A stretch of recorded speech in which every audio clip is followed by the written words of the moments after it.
The story begins in Rise of the Planet of the Apes. Chemist Will Rodman works for the company Genesis to search for a cure for Alzheimer's, a disease which hits close to home for Will as his father Charles is currently suffering from it. Will experiences a breakthrough with the trial drug ALZ-112, and upon testing it on the chimpanzee Bright Eyes, the ape gains increased intelligence. While showing off the incredible results in Bright Eyes during a board presentation, the ape goes on a rampage and is forced to be put down. In response, Genesis supervisor Stephen Jacobs shuts down the drug trials and euthanizes all of its chimpanzee test subjects. Will then discovers that Bright Eyes only got violent because she had secretly given birth and wanted to protect her child. Will discovers the baby chimp, which has inherited its mother's increased intelligence, and takes it home to raise and study, naming him Caesar. 3 years later, Caesar continues to grow and increase in intelligence, acting as a surrogate son to Will and communicating with him and Charles using sign language. Inspired by Caesar's miraculous brain power, Will begins giving his father treatments of the unapproved ALZ-112, which begins restoring his cognitive ability. Will develops a romantic relationship with primatologist Caroline Aranha, who encourages Will to allow Caesar to explore more of the outside world. They take Caesar to the Redwood Forest to allow him a chance to roam free. 5 years later, Caesar continues to thrive, but Charles's Alzheimer's worsens once again. When an angry neighbor confronts the confused Charles, Caesar steps in to protect his surrogate grandfather, resulting in him accidentally injuring the neighbor and being taken in by animal control. As Will and Caroline fight to have Caesar released to return home with them, Caesar is sent to live in an ape shelter. There he befriends an orangutan named Maurice, the only other ape Caesar has met who can also communicate with sign language. Unfortunately, Caesar and Maurice are subjected to constant aggression from the shelter's violent alpha chimp Rocket and the abusive human guard Dodge. Using his enhanced intelligence, Caesar aligns with the shelter's caged gorilla Buck to assert his dominance over Rocket and claim the position of alpha. The longer Caesar remains imprisoned at the shelter, the more he starts to believe that Will has abandoned him. He dreams of returning to his human home and the window view he so loved, but eventually his dreams turn toward liberating his fellow apes in the shelter. Meanwhile, as Will tries to free Caesar, his Genesis boss Jacobs learns of the ape's superior mental capacities and orders the development of ALZ-113,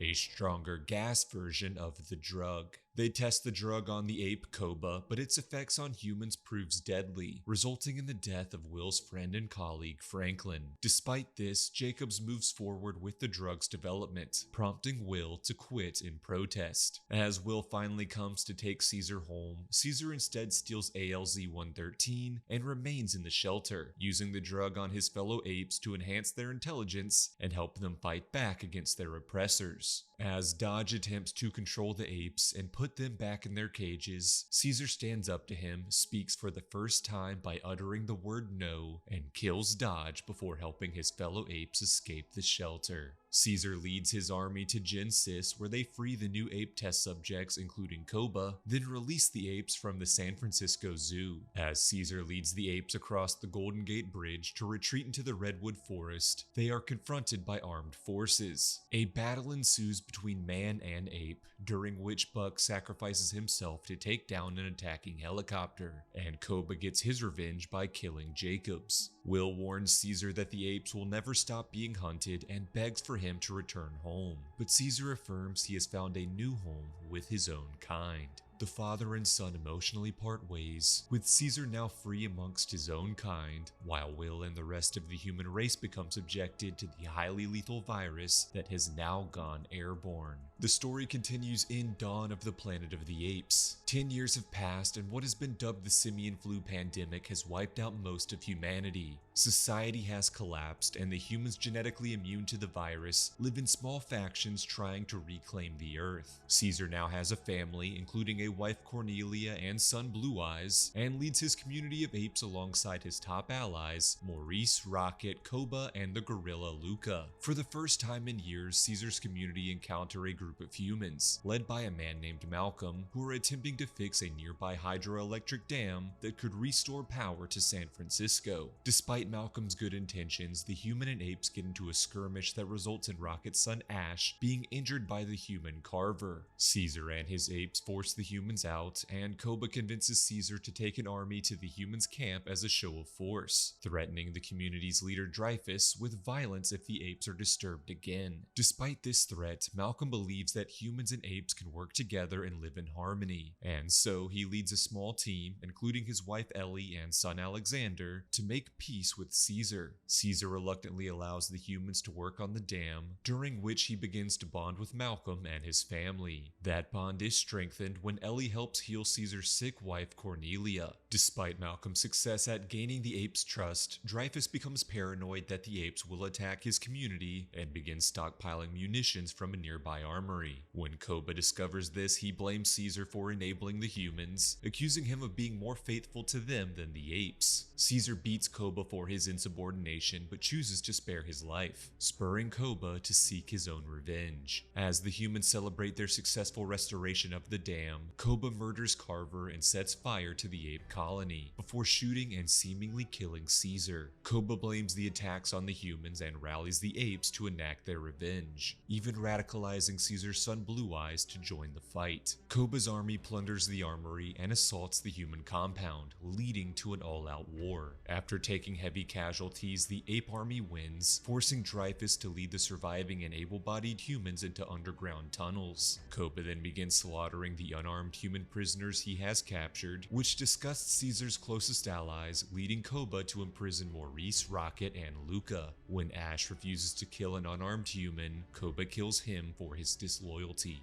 Elsewhere, Malcolm and his family find the mortally wounded Caesar and attempt to save his life. They take him back to the home he once shared with Will and Charles to heal, where Caesar is reminded of the small window that used to be his only glimpse of the outside world, a world that now belonged to him and his people. As Malcolm sneaks back into the human settlement to search for medical supplies, he encounters Blue Eyes. Upon learning that his father is still alive, Blue Eyes accompanies Malcolm to reunite with Caesar. Caesar informs Blue Eyes of Koba's treachery, and the father and son team up with Malcolm to take down both Koba and Dreyfus. The trio enter the compound and free all of the imprisoned apes and humans. As Caesar and Koba fight for the role of alpha amongst the apes, Dreyfus sacrifices himself and blows up the compound in an attempt to destroy the apes. The apes survive the blast, and Caesar defeats Koba, this time refusing to spare his rival's life and allowing him to die in the compound's wreckage. As the film comes to a close, Malcolm warns that the human military would soon arrive. Caesar now believes that the humans and apes will never be able to forgive each other and live in peace, and urges Malcolm to flee with his family as the apes prepare for war. Caesar's story concludes in War for the Planet of the Apes. 2 years have passed, and the human militia known as Alpha Omega has tirelessly hunted Caesar's ape colony, aided by treacherous apes who were loyal to Koba. In Caesar's camp, Rocket and Blue Eyes return from a scouting mission to announce they have discovered an oasis that will make the perfect home for their people. Unfortunately, the militia, led by a vicious colonel, discovers the ape camp and kills many of Caesar's innocent followers, including his wife Cornelia and son Blue Eyes. Caesar is devastated by the loss of his family, with only his youngest son Cornelius surviving. Caesar sends the survivors of his colony to the oasis, while he, Maurice, Rocket, and Luca head off on their own mission to enact revenge on the militia and kill the colonel. On their journey, Caesar is forced to kill a human soldier in self-defense, but the group take in and care for the soldier's young mute daughter Nova, whom Maurice gives a ragdoll to comfort. The group then encounter a lone intelligent ape known as Bad Ape, who has lived as a hermit since the simian flu outbreak. Bad Ape agrees to lead Caesar's group to the colonel, whose militia is fortifying a quarantine facility in the mountains. Luca is killed by patrolling soldiers, angering Caesar, who becomes even more distraught upon discovering that his people never made it to the oasis, but instead were all captured by the colonel and forced into servitude to help build a wall around his new stronghold. Caesar is then captured by Red, a guerrilla working for the militia, and is taken to the colonel. Caesar learns from the colonel that the simian flu has mutated, devolving infected human minds to a level similar to that of a primitive ape, thus explaining Nova's muteness. Though the surviving human leaders want to find a cure, the Colonel has gone rogue, killing anyone infected that he encounters and building a sanctuary for his loyal non-infected human followers that he intends to protect by any means necessary. Caesar is then subjected to immense torture and starvation as his people are forced to continue building the Colonel's wall. Rocket gets himself captured so he can reunite with Caesar and formulate a plan to save their people, while Nova sneaks in and gives Caesar her ragdoll to repay the comfort the apes gifted her. To cruelly further Caesar's torture, the Colonel confiscates the doll and takes it for himself. Aided by Maurice and Bad Ape on the outside, Caesar helps his colony escape their prison through a series of underground tunnels. As the US military arrives to kill the Colonel for his various war crimes, Caesar heads back into the facility to enact revenge of his own. When Caesar finds the Colonel, he realizes that the man has become infected by the simian flu due to his contact with Nova's doll, rendering him mute. Instead of killing the Colonel, Caesar decides to leave him to suffer. As Caesar attempts to fight back against the militia to save his fellow apes, he is fatally shot by a soldier. As the fleeing apes are tragically gunned down, Red finally realizes the error of his ways and turns on the humans, sacrificing himself to aid Caesar. The injured Caesar manages to blow up a fuel tank and trigger an avalanche, burying the facility and the military trapped inside. As the film comes to a close, Caesar finally leads his apes to their new oasis home, but succumbs to his injuries. As he dies, Maurice stays by his side, promising that the apes are now safe and that they, alongside Cornelius, will never forget the heroic story of their king Caesar.